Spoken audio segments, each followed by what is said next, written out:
Alright, here we go. We have AEW Unrivaled Series 3, the Young Bucks. We got Matt and Nick Jackson. Wait, no, the other way around. I should know this. They're my brothers. We got Matt and Nick Jackson. AEW Series 3 Unrivaled Young Bucks. This is the second version of the Young Bucks in this series. The first, of course, being from Wave 1. So let's get a look at these and just see what we're thinking. So here we got them, fresh out of package. And my first impressions, I do like them. I'm not going to tell you they're perfect. We'll go over a few little minor things that I noticed that kind of stuck out to me. But right out of the box, I do like them. I can see that they made a lot of pretty obvious improvements over the original wave of AEW figures, which we'll talk about in a minute or two. I will point out that they both have gold and black vests that say Elite with like softer, more rubbery like tassels on the sides for the sleeves and stuff, which I do like. The legs, you'll notice, these little tassels here are actually like little ropes, and these do kind of like flare out. You can, I don't know, you have some limited degree of posability with them, but they're not like on bendy wires or anything, so you're not going to get them like in crazy poses, but they are soft, they're pliable, they have this little like skirt thing underneath that has some kind of like glittery pattern going for it, so I think that's pretty cool. It's a unique way to do this, and I think it stands out, makes the figure pop a little bit. It's a little bit more detail on the vest. You can see it says Elite down here, like at the bottom and the front too. To remove it, it's actually done from the side, which I kind of like because that seam is hidden by the figure's arm and you don't have like this weird thing trying to like split open in the front like you get sometimes. We've seen just a number of different figures do that over the years, and I don't know, I just think this looks a lot cleaner. So that's how you do that. I think it just pops right apart if I'm not mistaken. Yep, it's two little tabs, two little holes. That's perfect. So to remove the vests, the easiest way I found is just pop the figures' heads off. You move their arms like straight up and you can just pull it like pretty much up and over. You just pop the figure's head back on when you're done. It's on a little ball peg. So looking at the faces, I don't know what's going on over here with Matt. I don't know if it's the expression on his face or the paint or what the deal is, but he looks like, I don't know. Did he get beat up outside, or like he just woke up maybe and only got like an hour's sleep? I don't know. Nick, on the other hand, I think Nick actually looks great. Like they did a great job with his likeness. The paintwork and everything on his face I think is much better done than Matt's. I don't know, like I say, I don't know what's going on with Matt, but he's yeah, might as well. You do look tired. So Nick will probably be the one that I choose to show how you do like the articulation and everything, which we might as well start going over. Move Matt over there, we get some rest. I don't usually go too deep into like articulation for figures like the wrestling figures because most people know how they go, but these AEW figures have been kind of hard to find for a lot of people, so maybe there's still people out there who don't really know what they're getting into with these. So at the head, like I said, it's on a ball joint. You do get a little twist. You get a little bit of range, like side-to-side tilt, but not too much. There is a hinge underneath, so you can get them look up as far as the hair will allow, and down. You get a pretty decent range down. The ponytail doesn't like hinder it down, just only back. Same thing with the torso. You got two little ball joints, which we'll talk more about in detail, but that's kind of like the WWE Ultimate style / Storm Collectibles style, where you can get a little bit of side to side as well as front to back, which I do like. And same in the hips. Not as much in the hips, but it's there. You do actually get a pretty decent back at the hips as well as front. So yeah, if you were to combine that with the torso and the neck, you can get some pretty good range out of these guys, forward and back, so that's nice. The arm you can pretty much get almost all the way up, which I think is good.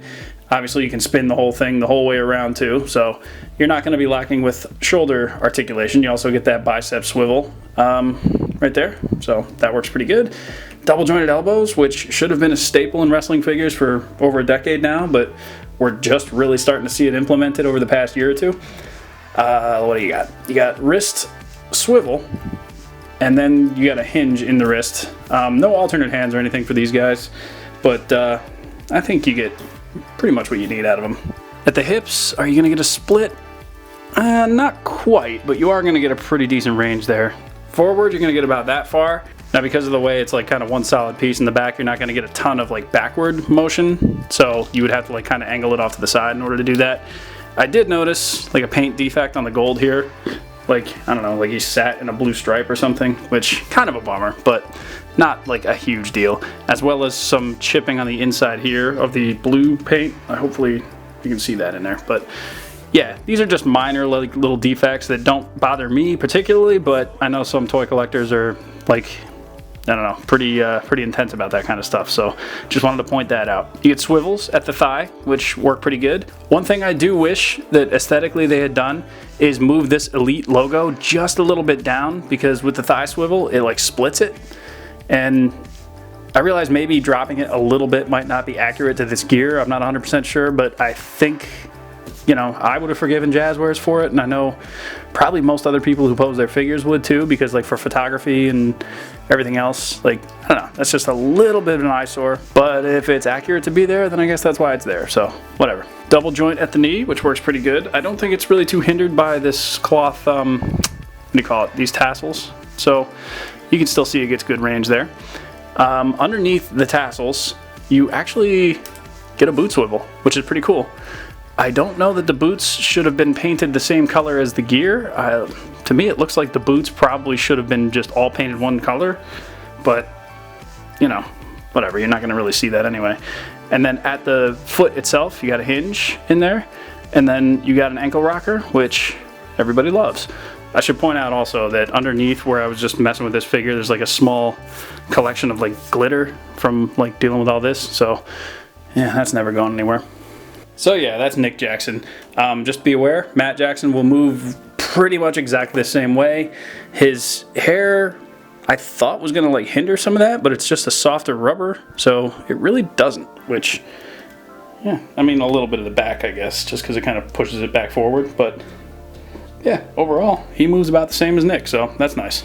So here's the Series 3 box along with the Series 1 box. Now the first thing you're going to notice, of course, is the skin tone is much better on the Series 3 than it is on the Series 1.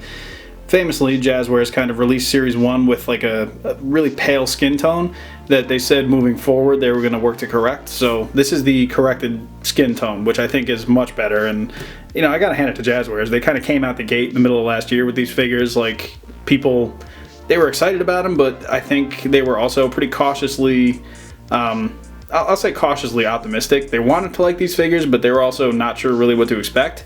And by and large, I really like Series 1, but they're not without their faults, as you'll see with the skin tone here. Now, the boxes themselves are, you know, comparable height, about the same scale, size, everything, which is great. So there's some consistency there. You know, if we're comparing the two, Wave 1, I thought Matt had the stronger head sculpt and Nick wasn't quite as good. But it's pretty much the complete opposite for Wave 3, so, you know, take from that what you will. Something really cool that I don't know if it was by design or if it was like a happy accident, but you can actually pop the figures at the waist and do like complete upper and lower body swaps. So here's the Series 3 upper bodies on the Series 1 lower bodies, and I think this looks great, honestly. The cloth jackets would still work with these as well, so that's definitely cool to know. Same goes for the other ones. I mean, obviously you're going to suffer the pale skin tone, but honestly, this isn't bad. I will say it's a little loose fitting though, so if you're doing anything other than just displaying, it might be tough. Like, you're not gonna do much with that. Still, I mean, it's a cool option to have. I don't know that I'll do this or I'll put them back. I'm probably just gonna keep them as they were out of box, honestly, because I just like them better that way. But overall, this actually is pretty cool, because that makes me think that updated skin tones, when they come out for guys like Kenny Omega and Cody Rhodes and other figures, you'll just be able to pop those bodies onto the like Series 1 gear and all that kind of stuff. So yeah, if you want a tanner Cody Rhodes with his Series 1 gear, you'll be able to get that pretty easily. So good on you, Jazwares, I like it. So here we got him in with some WWE figures. This is the Ultimate Edition Rock, and you can see that he stands a bit taller than the Young Bucks, as he does in real life. And here's obviously Vader, who again stands pretty considerably taller than these guys do, which I think is accurate. So they do fit well. Jazwares' AEW line is pretty consistent scale-wise with Mattel's stuff, which is nice for collectors who want to just do some crossover stuff, which I've been doing with like Super Tiger and whatnot, so I think this works. So here's where the scale might not work for some people. You got Samoa Joe over on this side and AJ Styles over here, and the Bucks I don't think are supposed to be taller than these guys, but this is how we're looking. So yeah, you're not gonna have like perfect synergy between the figure lines, but I will say if you're clever with your camera angles or whatever it is, you can still do your stop motion and still do your photography and whatever else you want to do and make this work scale-wise. Or then again, maybe the Bucks are just taller than I'm giving them credit for. I don't know. You would think I would know. I'd see these guys every Thanksgiving at home, you know, because since we're brothers, that's what the internet tells me. So, are these perfect figures? No, they're not. But are they good? Yes, they are very good. In fact, I think they're better than the Series 1 Young Bucks, and that's coming from a guy who really liked AEW Series 1. I think Jazwares came out the gate really strong, and they continue to improve, which is honestly one of the best things about this line. You constantly see the people behind these figures striving to just make improvements. Like, for example, the skin tone from Wave 1 being updated and changed in future waves, which is something that I think is going to make a lot of people happy in the long run. Now, there were some gripes when these figures came out. I think some people were upset that we were getting Young Bucks again so soon after Series 1, but number one, it's the Young Bucks. These guys got like 100 different looks, so I don't see an issue with getting new figures. And number two, the distribution of Wave 1 wasn't great, so a lot of people probably missed those Young Bucks. Honestly, I think this is a pretty solid hit for them. Especially considering I think the next wave you're going to see another Cody and another Kenny Omega, which is honestly pretty cool for anybody that missed those early waves as well. So, you know, I think it's kind of a win-win for everybody, especially with the updated skin tone and everything. Now, with that said, these guys aren't without their minor gripes. I do have my little few issues with them, as I've said. Like Matt, I don't know what's going on with his face. Although I will say, in this lighting, it looks better. Maybe just looking at him like dead on under regular like room lighting is not. I don't know. I can't figure out what's going on with that face, honestly. But Nick is great. The gear looks awesome. I like the tassels. I like the vests. And the articulation is really good. So you're not going to have any issues posing these figures and getting them to do as many super kicks as you want. I got these guys for about $50 from Ringside as a part of a package deal, which when you factor in things like shipping, that's really not a bad price at all. And I would recommend if you find them for around that price online, go for it, because who knows how these are going to be in the stores. Wave 1, notoriously hard to find because of the distribution. Wave 2, I've never even seen in person, so I couldn't tell you a thing about it.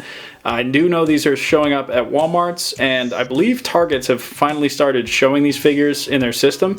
And I think I know a couple of people have spotted AEW figures at Target, so at least the exclusivity with Walmart is up. So you're going to have better odds of finding these figures, but again, if you want to save yourself the headache, you can order them online. Do whatever you want, though. If you see these figures, buy them, or, you know, don't if you don't want them. But I mean, hey, we're all here to make choices, right?